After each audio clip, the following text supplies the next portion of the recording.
Welcome back, everybody. Derrick Soo, your 2022 Oakland mayoral candidate. Well, here's the scoop. I now am in the process of setting up a foundation and trust. And the reason why I'm setting that up is because I have plans for this new income that is going to start streaming into that account next year. And it's $4.8 million that I have created while I was homeless and advocating for the homeless. And so I'm going to take you on a journey today and show you how many times I did not succeed until I did succeed. So let's get started. And it begins really early. I was 6 years old when I made my first $50. And how I made that first $50 was breeding tropical fish. Very simple, but back in 1966, 1967, $50 in the hands of a 7-year-old, 6-year-old is incredible. I mean, you have the feeling of power and freedom just at a young age.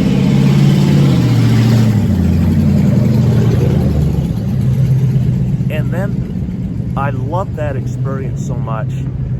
That was the kickoff, the start of my entrepreneurial endeavors. How I went through my younger years was I supported a lot of my own hobbies through my own entrepreneurship, and because my family didn't really support a lot of the outdoor activities that I did, I was kind of weird. And then I got into, after my tropical fish, I actually did that up until I was about 10 years old. Once I had 10 years old, I had a new interest because times change, kids get older, and so I started slot racing. And then slot car racing back then, there were actually tracks that you could go to, and so I became a racer. And here in Oakland, I was third best in all of Oakland at the time. And the races, when you finished in the top 3, had money. And so that's how I supported my slot car racing habits up through junior high school. And then after that, things kind of changed. And then we have high school. And then obviously cars. I bought my very first car with my own money. 1995, $1,995. And I had a side hustle all through high school. I'm not going to talk about that side hustle, but it did really well. It not only provided me with gas money, but I was doing so well at it. I was actually bringing home as much money as my parents, and they didn't realize that because I also worked a part-time job at the time. So I was very entrepreneurial in the spirit that money was my motivation, and that's what kept me going. And then in my early years, I went to work for Grand Auto, and then I figured out that really stifled my entrepreneurial spirit. And so moving past Grand Auto up to when I lost my money. In 2008, I was devastated. It was my birthday, February 10th of 2008. I get up from a good night's rest, turn on the TV, and start my coffee. Just as the TV came on, it was talking about my company that held my $3.25 million, and that they had overnight filed for bankruptcy, and that I suddenly realized that I had nothing, and I was soon to have a lot of nothing. And so moving past that into my first experience of homelessness,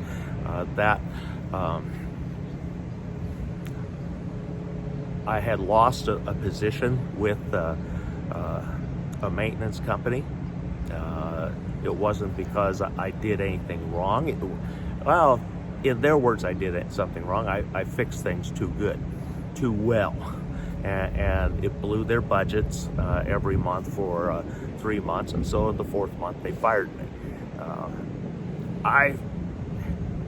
Having been a longtime contractor and a general contractor, I like to only fix things once. I don't want to go back and keep repairing the same problem month after month, which is what that organization did. And so it was a good parting, but then I became homeless because I no longer had a job, and the housing that they provided me was yanked at the same time because I was an on-site live-in maintenance manager for that company. And then I went to live with my dad. My dad, you know the story there, and then I ended up losing that home.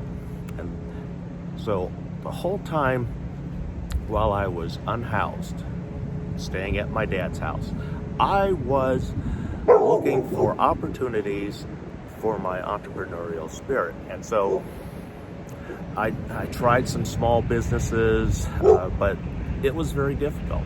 And then early on, this was back in 2012, I actually tried out twice for MasterChef. One was in Los Angeles, and then we had one here in San Francisco. And while I didn't make the crew, I also learned lessons about making money trying to get on a reality show. There were some very obvious things going on that most people wouldn't notice, but I did. It took me a while to actually figure that out and see the same patterns happening, because not only did I apply for MasterChef twice, I also applied for another cooking show by the late Anthony Bourdain called The Taste. And I was down in LA. Sorry about that, folks. We have people with cut-off catalytic converters driving by, so I'm trying to spare all that noise. So anyway, Anthony Bourdain, The Taste, I had tried out for that show and didn't make it, through the auditions. Again, that's when I finally saw, as a different casting crew was casting for an entirely different show, showed the same patterns. And so, and what one of that patterns was that they were looking for a certain age bracket, and I was well outside that bracket. Didn't matter how good I prepared anything or how well I displayed anything. I didn't fit in that mold. So that's one of the things that also comes into play when you do reality shows. But that didn't stop me completely, because those were cooking shows. So I could see where you needed to be pretty. And so I actually tried out for Survivor. I made it all the way to the final selection.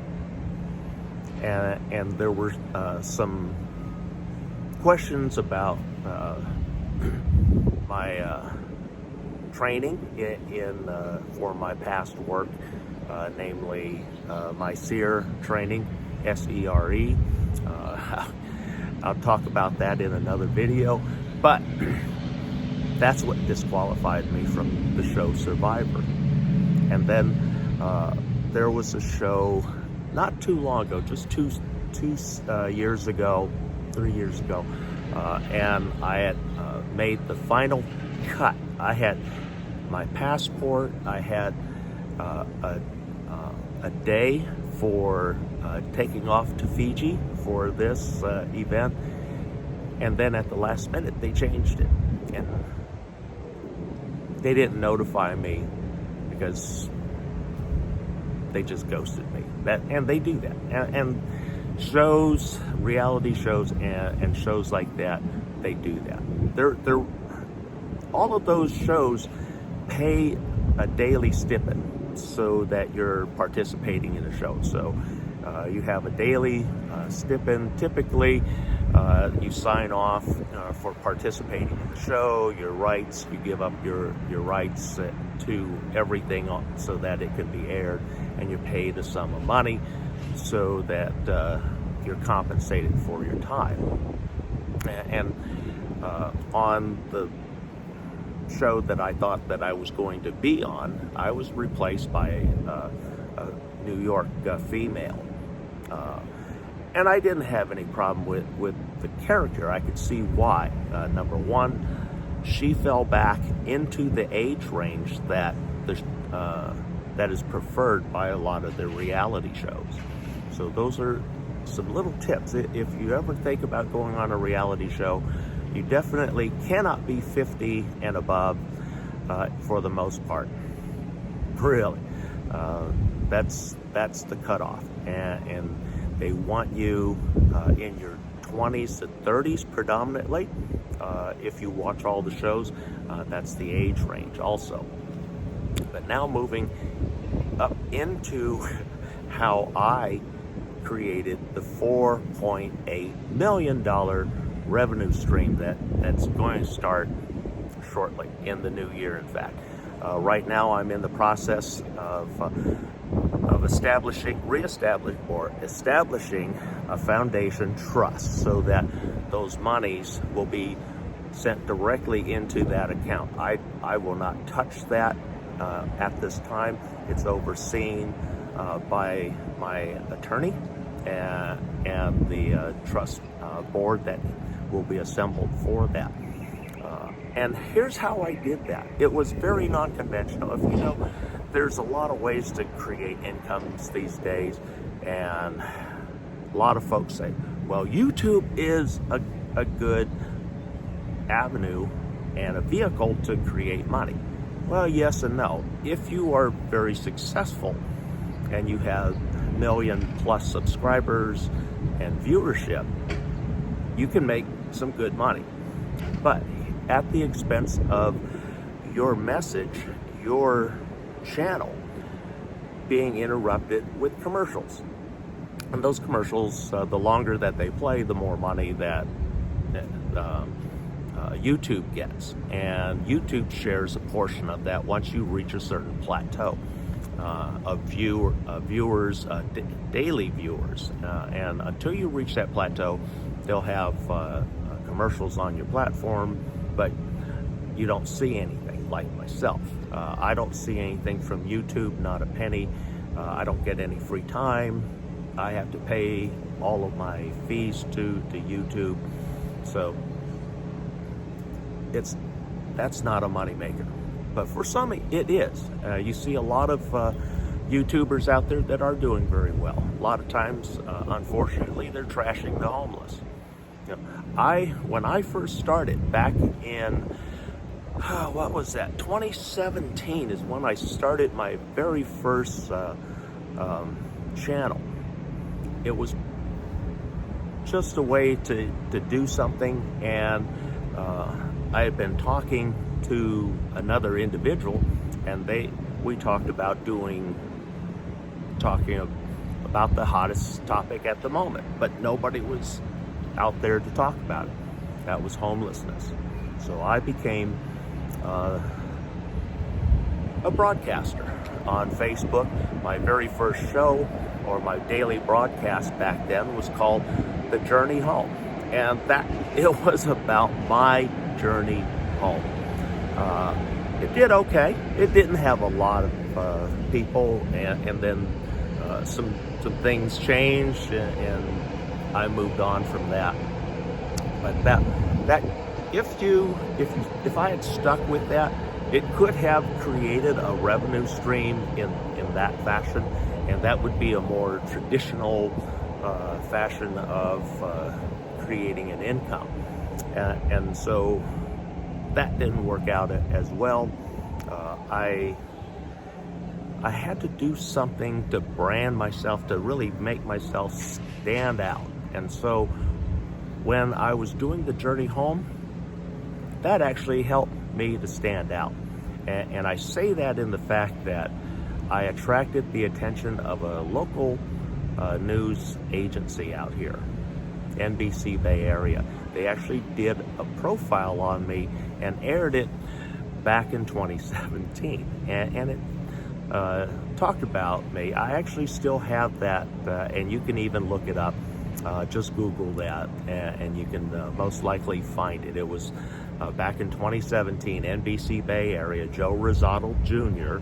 was the reporter that I spoke with, and it was a fun bit, and it established brand for me.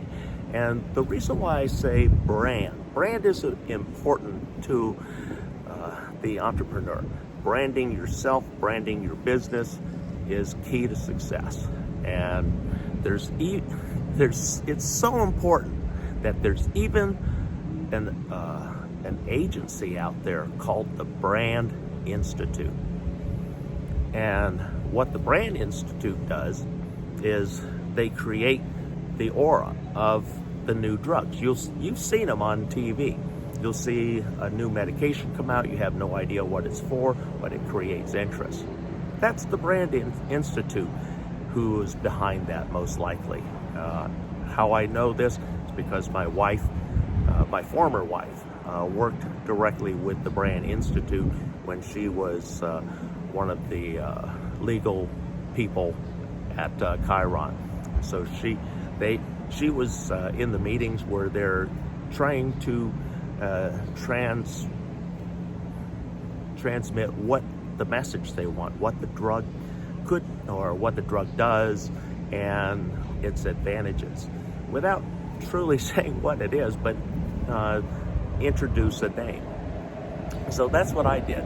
I created a brand in homelessness, and it was an honest brand, and it was a brand that allowed people who were truly interested in what was happening on the streets of Oakland in the homeless community could tune into for 15 minutes and peek into the world of homelessness. And that I did that show for a little better than a year, and then I moved on.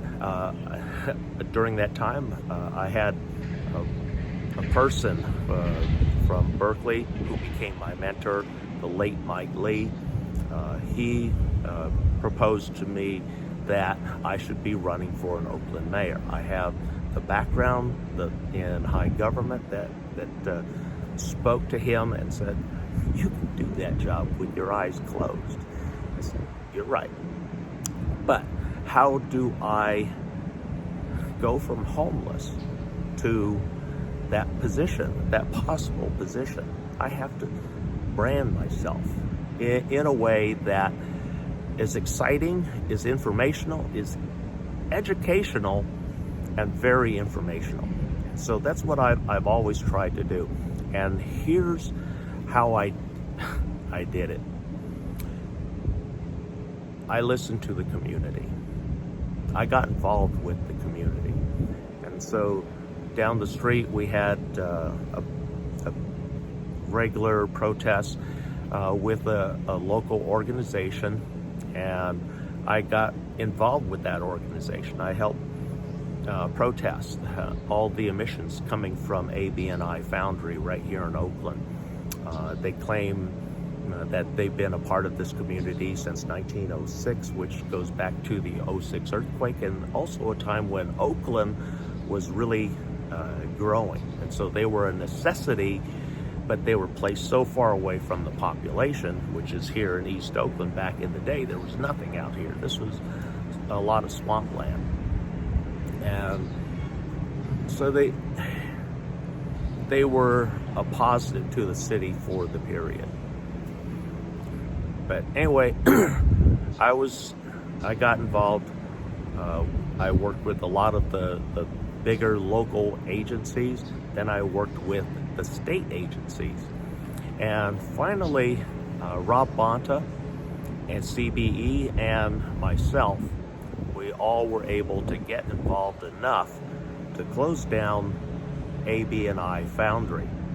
Well, closing them down is one thing, but also we have sued them because they're staying open. They're going to have, they're moving all their operations to Texas. So we're suing them for the harm and damage that has been caused by them, because we got documentation on it, and it goes back decades. And we're compelling AB&I and the parent company to compensate the community for the harm. As far as my health records were a primary source to cause AB&I to shut down, because I literally lived about 200 yards from their emission stack, so I was breathing their emissions. What the particulates, the cancer-causing particulates that they found on my roof, they also found in my lungs. So I have a personal injury lawsuit for just north of $2 million right there. So anything that is awarded through that will go into that foundation and trust immediately, whether I'm alive or not. So this carries on. And then on top of that, back last year in September 29th of 2021, every news agency and outlet here in the Bay Area talked about the biggest drug bust, cannabis illegal grow house bust in Oakland, right behind me. If you go back a couple of my postings back, you'll actually see the opening where Alameda County Sheriff's Department came knocking at the door. And so I'm the only one with that. No news agency had been notified, so all the footage that I have of that was me. And then in the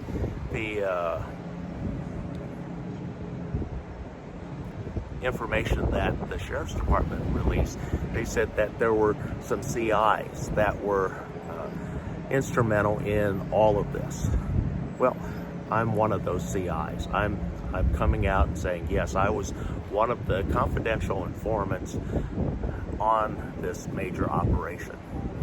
And so what that means as a confidential informant, I not only risk my life in a lot of cases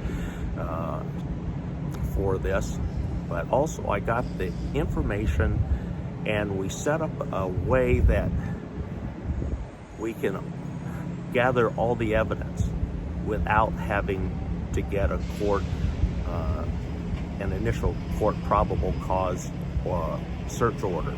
And so when we got all the information, the videos, the pictures, all the metering renderings, we had a solid case. And so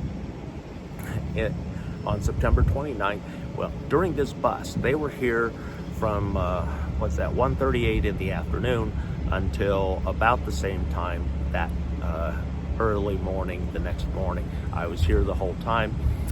I was watching that, all the carrying on, and it was released to the news that $10 million in cash had been seized right behind me. Well, as a CI, I am entitled to put in a petition for that 10% of that, just that, at least that cash money. But then all the proceeds that come from all the operations that I was involved with. Okay, back to where we were.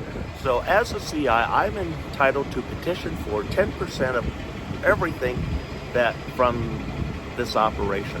But on top of that, I also assisted in 10 other operations that were taken and completed within the next few days, and shutting down those local operations also. So all of the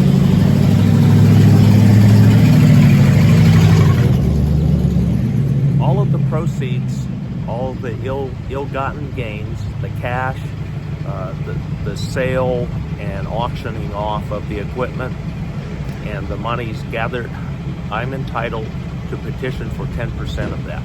And they're still tallying this because the operation was so big. It covered everywhere in California, Northern California, Central California, and Southern California. It was so big, Alameda County Sheriff's Department had to turn over a lot of the work to the California State Marshal's Office and the DEA, the San Francisco Drug Enforcement Agency's office. And that's who I worked with initially when I was working on this when they were first setting up, because they were setting up an illegal operation. It was plain and clear. City of Oakland had denied them a permit, and in fact, City of Oakland even went so far as to petition PG&E to have all the power cut off to this whole operation behind it. And so that's how it started way back in 2018. In fact, it was September of 2018 where I made the first report to the San Francisco DEA's office, and I was assigned an investigator, and I forwarded all the information that I could as one of the CIs for this. And I had a lot of trust with this because the folks running this illegal operation thought they had an eye on me and had a pretty good relationship with me, which in fact they did not. Only time that they really interacted with my camp here was when they needed some little chump job to be done, and so they would go get one of the homeless people and do the menial cleanup task and give them like $20. And yet here it was, this operation could have easily supported this entire community and helped us out, because they were bringing in it's not approximately, I know for a fact, $190 million a month just from this operation behind me. That's how much they were bringing in a month. And the Alameda County Sheriff's Department missed an additional $90 million just by a few days from that seizure. So anyway, that's part of my revenue stream. And as things continue to add in and tally up, we're looking at a possible income stream of $40 million just from my 10% of this behind me.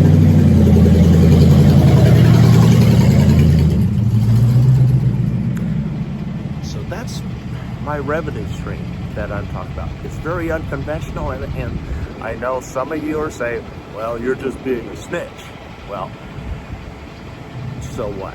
I'm being compensated very well for it.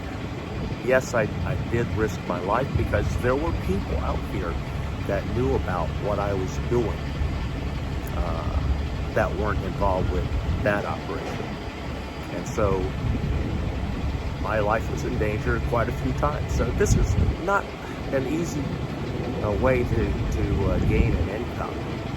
But the thing is that effective in the new year, I do have an income. And it starts at $4.8 million. And so one of the biggest things that I have always strived to accomplish was replacing that money, that income that I had, my portfolio, that $3.25 million portfolio that I have now replaced and put back into place effective in the new year. And so has made life a whole lot easier. And the reason why I bring this up, and branding is important, because if you follow everything I have done for the Oakland community and also for the homeless community, is about branding. And that branding has a heart next to it. I care about my Oakland. I care about the people that live in Oakland. I care about the people that are being harmed by Oakland. So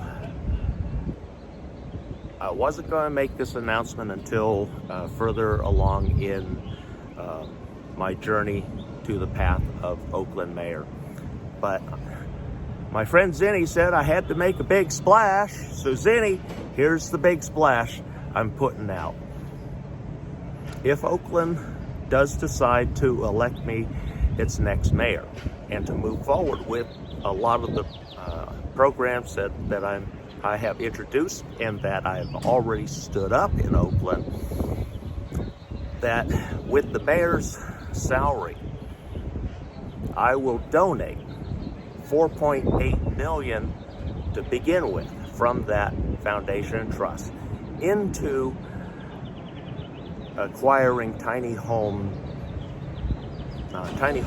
in tiny home villages that I plan on setting up in Oakland. And this is the money, the seed money, to start getting the folks that don't have an income or have limited income but need housing. This will get them into housing. So the money that I have created from being homeless, from my advocacy, and from my stitching, I'm giving back to the community. If I'm not elected mayor, then I'm going to take my $3.25 million, put it back in my, restore my loss, and then anything from that point on continues in that foundation and trust and goes to housing those that are housing challenged. So that's my big news.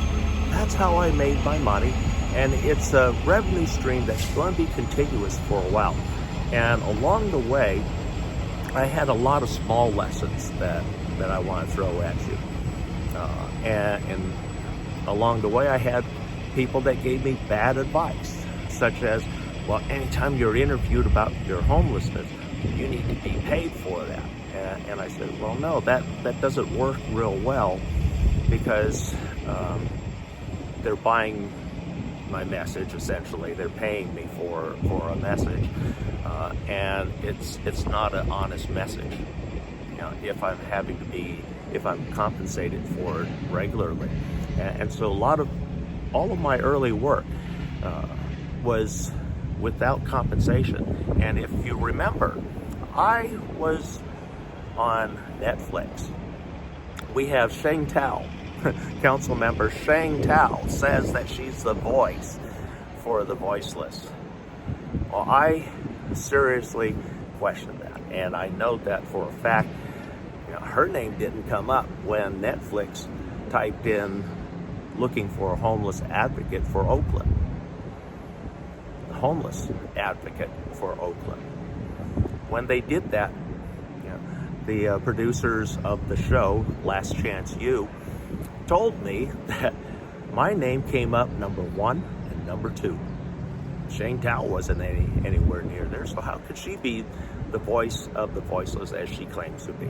So I challenge Sheng, you're not the voice of the voiceless. I am. I'm also the face of the voiceless, because I represent over 350 homeless individuals here in East Oakland. And so what I say does carry weight. But getting back to the $4.8 million, so even if I'm not elected, we're going to be moving forward with a lot of the programs that we've started here in Oakland, and in fact, going to be pushing even harder to get those community land trusts. And in fact, I am already in possession. If you remember, I had a protest a little better than a year ago in the Oakland Hills near my childhood home, and it was on a big empty lot, and I was saying, where do we go, Oakland? And so out of that protest, I was granted a 20-acre community land trust that I currently sit on, and I have plans for it, but I'm not going to be releasing that until and if I'm elected mayor. If I'm not elected mayor, that project is still going to be moving forward, but in a private community land trust and setting up.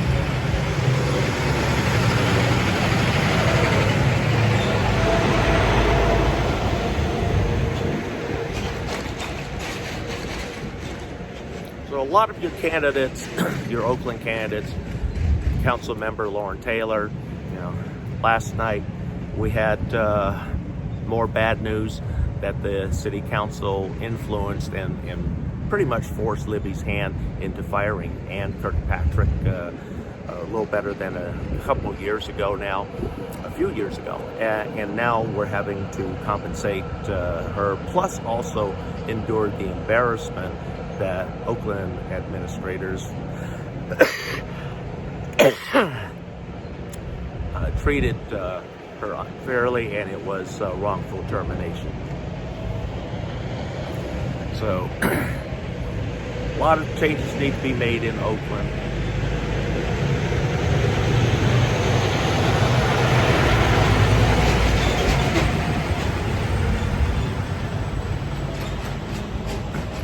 So my question is to you, Oakland, do you want to continue the harm that 2 of the 3 council members caused, namely Lauren Taylor and Shang Tao? This mess in Oakland is because of them. They influenced it, they caused it, and do we really want to continue down that path where they're not going to be fixing the problem, they're just going to be putting band-aids on it and not fixing it? I have a plan for fixing it. I have a plan to get folks off the streets. I have a plan to mentor people on entrepreneurship, bringing back business and entrepreneurship to Oakland. Thanks for joining me today. We'll be right back.